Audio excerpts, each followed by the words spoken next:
तब हम लोग चाहते हैं कि इस देश के सैनिक जिस तरह से वहाँ लड़ रहे हैं हमारे लिए, आपको पता चला आपको तुरंत पहुंचनी चाहिए। अगर आपको पता नहीं चल रहा है तो आप सरकार में हैं, सरकार के वरिष्ठ पद पर हैं, तो आपको हमें लगता है कि सत्ता में बने रहने का कोई हक नहीं है। देखिए, अभी तो चुनावी प्रक्रिया चल रही है और आपको पता है कि हमारी पार्टी लोकतांत्रिक पार्टी है, तो लोकतांत्रिक तरीके से उनका तो कहना है सर कि स्वर्ण से आरजेडी को प्रॉब्लम रहती है स्वर्ण को ये पद नहीं मिलने जा रहा। सेना पर राजनीति नहीं होनी चाहिए, तेजस्वी यादव का एक निष्पक्ष बयान सामने आया था। नमस्कार, मैं हूं फलक सिंह और आप सभी का स्वागत हो चुका है हमारे चैनल सच टॉक्स में। ना पक्ष ना विपक्ष, सिर्फ सच। और जिस तरीके से तेजस्वी यादव ने ये ऐलान किया था कि सेना पर राजनीति नहीं होनी चाहिए, उसके बाद लगातार कई तरीके से गतिविधियां भी नजर आई और आज महत्वपूर्ण प्रेस वार्ता भी हुई है आरजेडी कार्यालय में। और उसके बाद हम सीधा जुड़ते हैं आरजेडी से एमएलसी अजय सिंह से और जानते हैं कि सर ऑपरेशन सिंदूर को लेकर के आरजेडी पार्टी क्या सोचती है और सेना को लेकर के क्या कहना है। देखिए, आरजेडी ऑपरेशन सिंदूर को अपने देश के शौर्य से जोड़कर देखती है। ये हमारी बड़ी उपलब्धि है।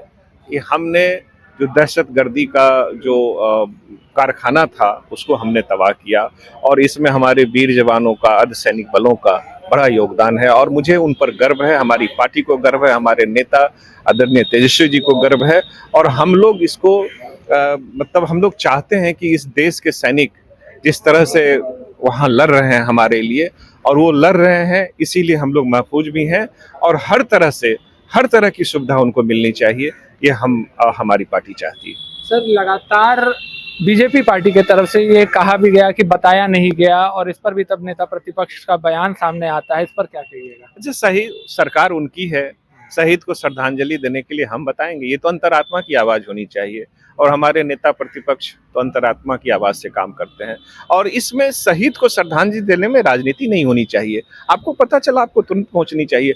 अगर आपको पता नहीं चल रहा है तो आप सरकार में हैं, सरकार के वरिष्ठ पद पर हैं, तो आपको हमें लगता है कि सत्ता में बने रहने का कोई हक नहीं है। आपको तो त्यागपत्र दे देना चाहिए। मतलब कहीं ना कहीं खामी आपके अंदर है, आप ये कह रहे हैं। निश्चित रूप से हमारे इस राज्य के जवान शहीद हुए और श्रद्धांजलि के देने के लिए आपको प्रतिपक्ष के लोग, सत्ता से दूर लोग आपको बताएंगे। आपका सिस्टम तो ज्यादा इसमें ध्यान देना चाहिए। इसका मतलब है कि आप सैनिकों के शहीदों को बहुत अच्छे से नहीं देख रहे हैं, उनके प्रति आपकी कोई जागरूकता नहीं है। आपको सूचना होनी चाहिए, एडवांस में सूचना होनी चाहिए। अगर आपको नहीं है तो हमें लगता है कि ये दया के पात्र आप लोग हैं। सर, पर जिस तरीके से हाल में ही आरजेडी के पेज पर, ऑफिशियल पेज पर लगातार उप मुख्यमंत्री विजय सिन्हा को टारगेट किया गया है। हमेशा तेजस्वी यादव ने बयान में नीतीश कुमार हो या जितने भी सीनियर नेता हो इज्जत दिए हैं, पर जिस तरीके से बैल बुद्धि से उनकी तुलना की गई है, उन पर कड़े आलोचना किए गए, इसे कैसे देखती है।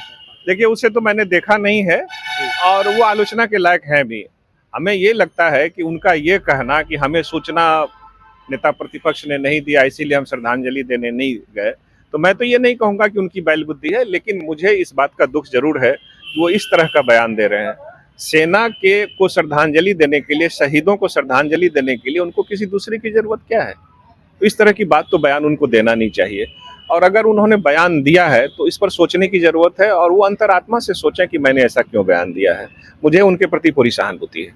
जी सर, आखिरी सवाल रहेगा बिहार राजनीति को लेकर के। जिस तरीके से अब चुनावी साल आ चुका है, लगातार देखा जा रहा है कि चुनावी हलचल तेज हो चुकी है, नेता प्रतिपक्ष एक्टिव मोड में आ चुके हैं, तो क्या समझा जाए, क्या रणनीति बनने जा रही है, नए प्रदेश अध्यक्ष का चयन कब तक होने जा रहा है। सर देखिए, अभी तो चुनावी प्रक्रिया चल रही है और आपको पता है कि हमारी पार्टी लोकतांत्रिक पार्टी है, तो लोकतांत्रिक तरीके से अध्यक्ष का भी चुनाव होगा और वो जल्द ही होगा। सर, कोई नाम पर अगर खुल करके बात नहीं, तो लोकतंत्र में तो सब मिल बैठ के चुनते हैं।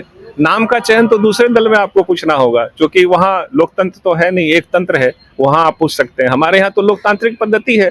लोकतंत्र में जो डेलीगेट्स चुन के आएंगे और उनको नेता चुनना है, तो उस पर मुहर तो तब लगेगी जब सारी प्रक्रिया खत्म होगी। उनका तो कहना है सर कि स्वर्ण से आरजेडी को प्रॉब्लम रहती है स्वर्ण को ये पद नहीं मिलने जा रही है। आप एक चीज बताएं कि इससे पहले जो जिस पद पर थे हमारे आदरणीय जगता बाबू, वो भी सवर्ण जाति से थे और मैं आपके सामने खड़ा हूँ। मैं एक बहुत ही साधारण परिवार से आता हूँ, मैं सवर्ण जाति से हूँ और मेरे जैसे साधारण परिवार के बेटे को आदरणीय लालू जी, आदरणीय तेजस्वी यादव जी ने चुनाव लड़ने का मौका दिया और मैं जीत कर आपके बीच आया हूँ।